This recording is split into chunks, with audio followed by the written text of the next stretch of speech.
ನಿಮ್ ದುಡ್ಡಿಗೆ ಬರೀ 4-5% ಬಡ್ಡಿ ಸಿಗ್ತಾ ಇದೆಯಾ? ಸ್ಟೇಬಲ್ ಮನಿ ಮೂಲಕ ಭಾರತದ ಬ್ಯಾಂಕ್ಗಳಲ್ಲಿ ಎಫ್ಡಿ ಬುಕ್ ಮಾಡಿ 9.5% ವರೆಗೂ ಬಡ್ಡಿ ಪಡೀರಿ. ಅದು ಕೂಡ 5 ಲಕ್ಷ ರೂಪಾಯಿಗಳವರೆಗೆ RBIನ DICGC ಗ್ಯಾರಂಟಿಯೊಂದಿಗೆ. ಕೆಲವೇ ಸೆಕೆಂಡ್ಗಳಲ್ಲಿ ಎಫ್ಡಿ ಬುಕ್ ಮಾಡಬಹುದು. ಡಿಸ್ಕ್ರಿಪ್ಷನ್ ಹಾಗೂ ಪಿನ್ ಕಾಮೆಂಟ್ ನಲ್ಲಿರೋ ಲಿಂಕ್ ಮೂಲಕ ಆಪ್ ಡೌನ್ಲೋಡ್ ಮಾಡಿ.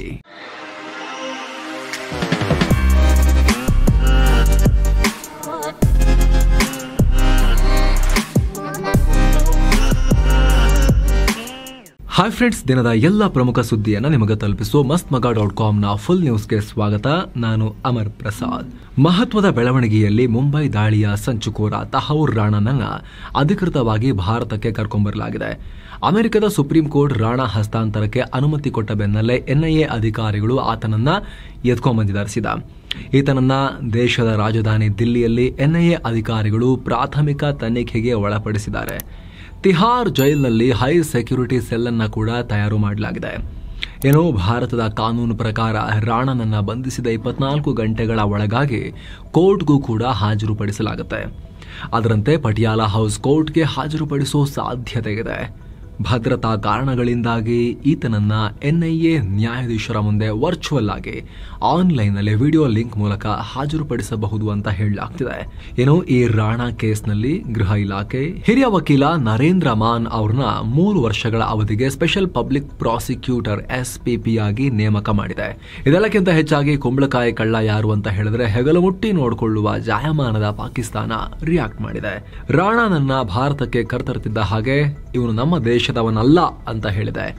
ರಾಣಾ ಪಾಕ್ನವನಲ್ಲ, ಆತ ಕೆನಡಾದವನು. ಕೆನಡಾಗೆ ಹೋದ್ಮೇಲೆ ಪಾಕಿಸ್ತಾನದ ಪೌರತ್ವ ನವೀಕರಿಸೋಕೆ ಪ್ರಯತ್ನ ಮಾಡಲಿಲ್ಲ. ಹೀಗಾಗಿ ರಾಣಾ ಕೆನಡಾ ಪ್ರಜೆ, ನಮಗೂ ರಾಣಾಗೂ ಸಂಬಂಧನೇ ಇಲ್ಲ ಅಂತ ಹೇಳಿದೆ. ರಾಣಾನ ಗಡಿಪಾರು ವಿಚಾರಕ್ಕೆ ಸಂಬಂಧಪಟ್ಟಂತೆ ನಮ್ಮಲ್ಲಿ ರಾಜಕೀಯ ಯುದ್ಧ ಶುರುವಾಗಿದೆ. ಕಾಂಗ್ರೆಸ್ ನಾಯಕ ಪಿ ಚಿದಂಬರಂ ರಿಯಾಕ್ಟ್ ಮಾಡಿ ರಾಣಾ ಹಸ್ತಾಂತರದ ಕ್ರೆಡಿಟ್ ಅನ್ನ ಮೋದಿ ಸರ್ಕಾರ ತಗೊಳ್ತಾ ಇದೆ, ಆದರೆ ಇದು UPA ಸರ್ಕಾರದ ಅವಧಿಯ ಗ್ರೌಂಡ್ ವರ್ಕ್ ನ ರಿಸಲ್ಟ್ ಅಂತ ಹೇಳಿದ್ದಾರೆ. UPA ಸರ್ಕಾರ ಅಮೆರಿಕದೊಂದಿಗೆ ರಾಜತಾಂತ್ರಿಕವಾಗಿ, ಕಾನೂನಾತ್ಮಕವಾಗಿ ಹಾಗೂ ಗುಪ್ತಚರ ಪ್ರಯತ್ನಗಳನ್ನ ಎಲ್ಲವನ್ನ ಒಟ್ಟಾಗಿ ಮಾಡಿದ್ರಿಂದ ಕರ್ಕೊಂಡ್ಬರೋಕೆ ಸಾಧ್ಯವಾಗಿದೆ ಇವನನ್ನ ಅಂತ ಹೇಳಿದ್ದಾರೆ. ಮತ್ತೊಂದು ಕಡೆ ಕೇಂದ್ರ ಸಚಿವ ಪಿಯೂಷ್ ಗೋಯಲ್ ಕಾಂಗ್ರೆಸ್ ವಿರುದ್ಧ ಹರಿಹಾಯ್ದಿದ್ದಾರೆ. ಉಗ್ರ ಅಜ್ಮಲ್ ಕಸಬ್ಗೆ ಬಿರಿಯಾನಿ ತಿನ್ನಿಸಿದ್ದನ್ನ ದೇಶದ ಜನ ಮರ್ತಿಲ್ಲ ಅಂತ ಹೇಳಿದ್ದಾರೆ. ಅಂದಹಾಗೆ ಈ ಅಜ್ಮಲ್ ಕೂಡ ಮುಂಬೈ ದಾಳಿಯಲ್ಲಿದ್ದ ಉಗ್ರ. ಆತನಿಗೆ ಬಿರಿಯಾನಿ ಕೊಟ್ಟರು ಅಂತ ತುಂಬಾ ದಿನದಿಂದ ಕಾಂಗ್ರೆಸ್ ಮೇಲೆ ಆರೋಪಗಳಿದ್ವು. ಆದರೆ ಮಾಜಿ IPS ಆಫೀಸರ್ ಮೀರನ್ ಬೋರ್ವಾಂಕರ್ ಇವರು ಕಸಬ್ ಮರಣದಂಡನೆ ಕೇಸ್ನ ಉಸ್ತುವಾರಿ ವಹಿಸಿದ್ದವರು, ಇವರು ಅಂಥದ್ದೇನು ಕೊಟ್ಟಿಲ್ಲ ಅಂತ ಹೇಳಿದ್ರು. ಅದೇ ಉಜ್ವಲ್ ನಿಕಮ್ ಅವರು ಪಬ್ಲಿಕ್ ಪ್ರಾಸಿಕ್ಯೂಟರ್ ಆಗಿದ್ದವರು, ಇಲ್ಲ ಅದು ನಮ್ದು ಟ್ರ್ಯಾಪ್ ಆಗಿತ್ತು, ಅದು ನಮ್ಮ ಕಾರ್ಯತಂತ್ರದ ಭಾಗವಾಗಿ ಏನೇನು ಬೇಕೋ ಅದೆಲ್ಲ ಕೊಟ್ಟಿದ್ವಿ ಅನ್ನೋ ಥರದಲ್ಲಿ ಅವರು ಕೂಡ ಹೇಳಿಕೆಯನ್ನು ಕೊಟ್ಟಿದ್ರು. ಈ ರೀತಿ ವಿವಾದ ಇದೆ ಅದ್ರ ಬಗ್ಗೆ. ಒಟ್ಟಿನಲ್ಲಿ ನಮ್ಮ ಪೊಲಿಟಿಷಿಯನ್ಸ್ ಅಂತೂ ಯಾವುದೇ ವಿಚಾರ ಇರಲಿ, ಯಾವುದೇ ಟಾಪಿಕ್ ಇರಲಿ, ವಿವಾದ ಮಾಡಿಕೊಂಡು ಕ್ರೆಡಿಟ್ ನಂದು ಅಂತ ಕಿತ್ತಾಡೋದಂತೂ ಬಿಡೋದಿಲ್ಲ. ಇರಲಿ, ಈ ವಿಚಾರದಲ್ಲಿ 15-16 ವರ್ಷಗಳ ಬಳಿಕ ಕಡೆಗೂ ಕೂಡ ಒಂದ್ಸಲಿ ಅಮೆರಿಕದ ಕೋರ್ಟ್ ಬಿಟ್ಟು ಕಳಿಸಿದವನನ್ನ ಮತ್ತೆ ಅರೆಸ್ಟ್ ಮಾಡಿಸಿ ಆತನನ್ನ ಭಾರತಕ್ಕೆ ವಾಪಸ್ ಕರ್ಕೊಂಡ್ಬರುವಲ್ಲಿ ಇಷ್ಟು ವರ್ಷಗಳ ಬಳಿಕ ಈಗಿನ ಕೇಂದ್ರ ಸರ್ಕಾರ, ಮೋದಿ ಸರ್ಕಾರ ಯಶಸ್ವಿಯಾಗಿದೆ. ಈ ವಿಚಾರದಲ್ಲಿ ಕ್ರೆಡಿಟ್ ಕೊಡಬೇಕು, ಕೊಡೋಣ. ಈ ದಾಳಿಯಲ್ಲಿ ಹುತಾತ್ಮರಾದ ಮೇಜರ್ ಸಂದೀಪ್ ಉನ್ನಿಕೃಷ್ಣನ್ರ ತಂದೆ ಮಾತನಾಡಿ, ಇದು ಭಾರತದ ಪಾಲಿಗೆ ಮಹತ್ವದ ರಾಜತಾಂತ್ರಿಕ ಗೆಲುವು ಅಂತ ಹೇಳಿದ್ದಾರೆ. ಈ ಉಗ್ರ ತಹೌರ್ ರಾಣಾಗೆ ಯಾವುದೇ ವಿಶೇಷ ಸೌಲಭ್ಯ ಕೊಡಬೇಡಿ, ಈತನಿಗೆ ಬಿರಿಯಾನಿ ಕೊಡಬೇಡಿ ಅಂತ ಮುಂಬೈ ದಾಳಿಯಲ್ಲಿ ಅನೇಕ ಜನರ ರಕ್ಷಣೆಗೆ ನೆರವಾಗಿದ್ದ ಚಹಾ ಮಾರಾಟಗಾರ ಮೊಹಮ್ಮದ್ ತೌಫೀಕ್ ಅವರು ಕೂಡ ಒಂದು ಒಪಿನಿಯನ್ ಕೊಟ್ಟಿದ್ದಾರೆ. ರಾಣಾನ ಹಸ್ತಾಂತರಕ್ಕೆ ಸಂಬಂಧಪಟ್ಟಂತೆ ಭಾರತದಲ್ಲಿರೋ ಇಸ್ರೇಲ್ ರಾಯಭಾರಿ ರುವೆನ್ ಅಜರ್ ರಿಯಾಕ್ಟ್ ಮಾಡಿದ್ದಾರೆ. ಭಾರತ ಸರ್ಕಾರದ ಇಂತಹ ಪ್ರಯತ್ನಗಳು ಸ್ವಾಗತಾರ್ಹ.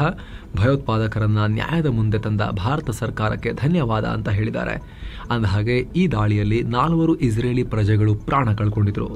ರಾಜ್ಯದ ಹಲವು ಕಡೆ ಮುಂದಿನ 3 ದಿನ ಭಾರೀ ಮಳೆಯಾಗುವ ಸಾಧ್ಯತೆ ಇದೆ ಅಂತ ಹವಾಮಾನ ಇಲಾಖೆ ಮುನ್ಸೂಚನೆ ಕೊಟ್ಟಿದೆ.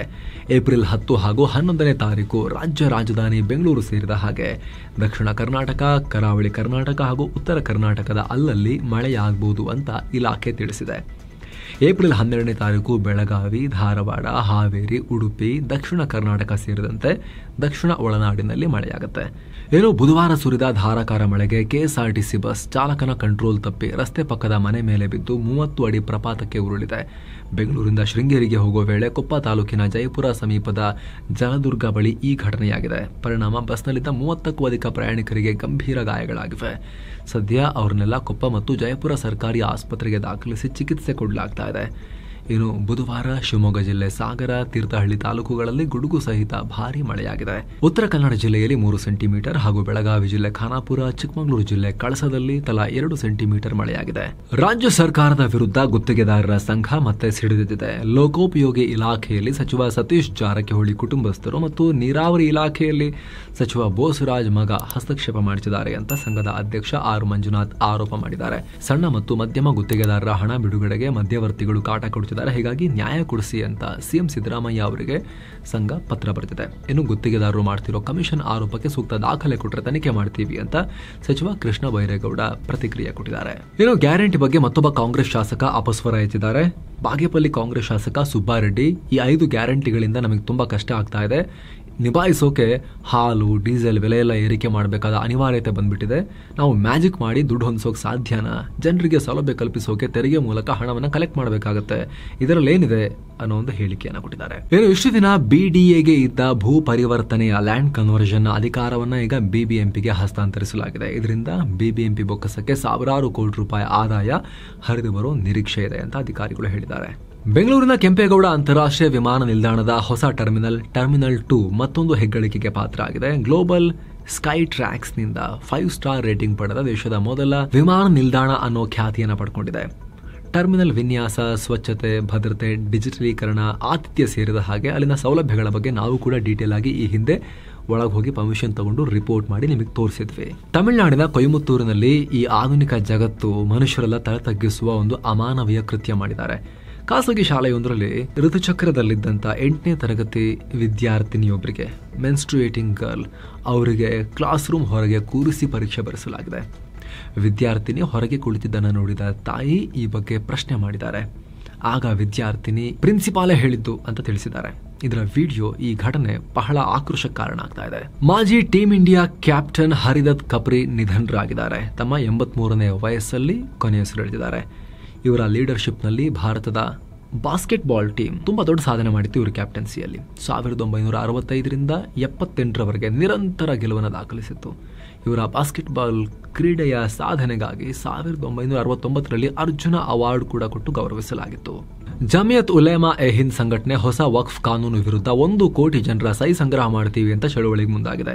ಈ ಸಹಿನ ಹಾಕಿದ ನಿರ್ಣಯವನ್ನ PM ನರೇಂದ್ರ ಮೋದಿ ಅವರಿಗೆ ಕಳಿಸ್ತೀವಿ ಅಂತ ಸಂಘಟನೆ ಹೇಳಿದೆ. ಇತ್ತೀಚೆಗೆ ಏನಾಗಿದೆ ಸ್ನೇಹಿತರೆ, ಯುದ್ಧಗಳಲ್ಲಿ ಯಾರು ದೊಡ್ಡದಾಗಿ ಟ್ಯಾಂಕ್ ತಗೊಂಡು ಹೋಗ್ತಾರೋ, ಶತ್ರುಗಳು ಸಣ್ಣ ಡ್ರೋನ್ ತಗೊಂಬಂದು ಆ ಡ್ರೋನ್ನೇ ಆ ಟ್ಯಾಂಕ್ ಮೇಲೆ ಬೀಳಿಸಿ ಧ್ವಂಸ ಮಾಡ್ತಿದ್ದಾರೆ. ಸಣ್ಣದು 5-10 ಸಾವಿರದ ಡ್ರೋನ್ಗಳು, ಸಮ್ಟೈಮ್ 20,000 30,000 ರೂಪಾಯಿ ಡ್ರೋನ್ಗಳು ಕೂಡ ಕೋಟಿಗಟ್ಟಲೆ ಬೆಲೆ ಬಾಳೋ, 100 ಕೋಟಿ ಬೆಲೆ ಬಾಳೋ ಅತ್ಯಾಧುನಿಕ ಟ್ಯಾಂಕ್ಗಳನ್ನು ಧ್ವಂಸ ಮಾಡ್ತಾ ಇದ್ದಾವೆ. ಹೀಗಾಗಿ ಭಾರತ ತನ್ನ T-90 ಮತ್ತು T-72 ಟ್ಯಾಂಕ್ಗಳನ್ನು ಡ್ರೋನ್ಗಳಿಂದ ಕಾಪಾಡೋಕೆ ಒಂದು ಡಿಫ್ರೆಂಟ್ ಹೆಜ್ಜೆ ಇಟ್ಟಿದೆ. 75 platform based counter unmanned aircraft systems CUAS ಖರೀದಿ ಮಾಡೋಕೆ ರಕ್ಷಣಾ ಸಚಿವಾಲಯ ಮುಂದಾಗಿದೆ. ಈ ಸಿಸ್ಟಮ್ಸ್ ಟ್ಯಾಂಕ್ಗಳ ಮೇಲೆ ದಾಳಿಗೆ ಬರೋ ಡ್ರೋನ್ಗಳನ್ನು ಡಿಟೆಕ್ಟ್ ಮಾಡಿ ಟ್ರ್ಯಾಕ್ ಮಾಡುತ್ತೆ, ಜಾಮ್ ಕೂಡ ಮಾಡುತ್ತೆ. ಅವುಗಳನ್ನ ಜಾಮಿಂಗ್ ಆಗಿಲ್ಲ ಅಂದರೆ ಮಿಷಿನ್ ಗನ್ ಅಥವಾ ಮೈಕ್ರೋ ಮಿಸೈಲ್ನಿಂದ ಆ ಡ್ರೋನ್ಗಳನ್ನು ಹೊಡೆದು ಹಾಕುವಂಥ ಒಂದು ವ್ಯವಸ್ಥೆಯನ್ನು ಕೂಡ ತರ್ತಾ ಇದ್ದಾರೆ. ಸ್ನೇಹಿತರೆ, ಭಾರತೀಯ ಸೇನೆಯಲ್ಲಿ 1700 ಇದಾವೆ T-90 ಟ್ಯಾಂಕ್ಗಳು, 2000 T-72 ಟ್ಯಾಂಕ್ಗಳಿದಾವೆ. ಇವೆರಡು ಕೂಡ ರಷ್ಯಾ ನಿರ್ಮಿತ ಟ್ಯಾಂಕ್ಗಳು. ಒಂದು ಯೂನಿಟ್ಗೆ 41 ಕೋಟಿ ರೂಪಾಯಿ ಆಗುತ್ತೆ ಇವು. ಇನ್ನು 2025ರ IPL ಟೂರ್ನಿಯಲ್ಲಿಂದು ರಾಯಲ್ ಚಾಲೆಂಜರ್ಸ್ ಬೆಂಗಳೂರು ಹಾಗೂ ದಿಲ್ಲಿ ಕ್ಯಾಪಿಟಲ್ಸ್ ನಡುವೆ ಬಿಗ್ ಫೈಟ್ ಶುರುವಾಗಿದೆ. ಸದ್ಯಕ್ಕೆ ಚೆನ್ನಾಗಿ ಆಡ್ತಿರೋ RCB ಈ ಮ್ಯಾಚ್ ಅನ್ನು ಕೂಡ ಗೆಲ್ಲುವ ಉತ್ಸಾಹದಲ್ಲಿ ತವಕದಲ್ಲಿದೆ. ಬೆಂಗಳೂರಿನ ಚಿನ್ನಸ್ವಾಮಿ ಸ್ಟೇಡಿಯಂನಲ್ಲಿ ನಡೀತಾ ಇದೆ. ಫುಲ್ ನ್ಯೂಸ್ ರೆಕಾರ್ಡ್ ಆಗೋ ವೇಳೆ ಮ್ಯಾಚ್ನ ಸ್ಟೇಟಸ್ ಈ ರೀತಿಯಾಗಿತ್ತು. ಮತ್ತೊಂದು ಕಡೆ ಈ ಸಲ IPLನಲ್ಲಿ ತುಂಬಾ ಕೆಟ್ಟದಾಗಿ ಆಡ್ತಿರೋ ಯೆಲ್ಲೋ ಫೆಲೋಸ್ ಯಾರು, ಚೆನ್ನೈ ಸೂಪರ್ ಕಿಂಗ್ಸ್ ತಂಡ. ಅದರ ಕ್ಯಾಪ್ಟನ್ಸಿಯಲ್ಲಿ ಬದಲಾವಣೆ ಮಾಡಲಾಗಿದೆ. ಋತುರಾಜ್ ಗಾಯಕ್ವಾಡ್ ಗಾಯದ ಸಮಸ್ಯೆಯಿಂದಾಗಿ ಟೂರ್ನಿಯಿಂದ ಹೊರಗುಳಿದಿರೋ ಕಾರಣದಿಂದ MS ಧೋನಿ ಮತ್ತೆ CSK ಟೀಮ್ ಅನ್ನ ಈಗ ಮುನ್ನಡೆಸಲಿದ್ದಾರೆ. ಮತ್ತೆ ನೋಡಬೇಕು ಧೋನಿಯ ಕ್ಯಾಪ್ಟನ್ಸಿಯಲ್ಲಿ ಏನಾದರೂ ಕೂಡ ಬದಲಾವಣೆ ಆಗುತ್ತಾ ಅಂತ ಹೇಳಿ. ಸೊ ಫ್ರೆಂಡ್ಸ್, ಇದಾಗಿತ್ತು ಇವತ್ತಿನ ಫುಲ್ ನ್ಯೂಸ್. ನಾವು ಕುಯ್ದಿಲ್ಲ, ಎಳೆದಿಲ್ಲ, ಕಿರ್ಚಾಡಿಲ್ಲ, ಬರೀ ಸುದ್ದಿಯ ರೀತಿಯಲ್ಲಿ ನಿಮಗೆ ತಲುಪಿಸುವ ಪ್ರಯತ್ನವನ್ನ ಮಾಡಿದ್ದೀವಿ. ನಮ್ಮ ಈ ಪ್ರಯತ್ನ ನಿಮಗೆ ಇಷ್ಟ ಆಗ್ತಾ ಇದ್ರೆ ದಯವಿಟ್ಟು mastmaga.com ಚಾನಲ್ಗೆ ಸಬ್ಸ್ಕ್ರೈಬ್ ಮಾಡಿ, ಪಕ್ಕದ ಬೆಲ್ ಐಕಾನ್ ಮೇಲೆ ಕ್ಲಿಕ್ ಮಾಡೋದನ್ನ ಯಾವುದೇ ಕಾರಣಕ್ಕೂ ಮರಿಬೇಡಿ. Thank you so much. ಮತ್ತೆ ಭೇಟಿ ಆಗ್ತಿರೋಣ. ನಮಸ್ತೆ.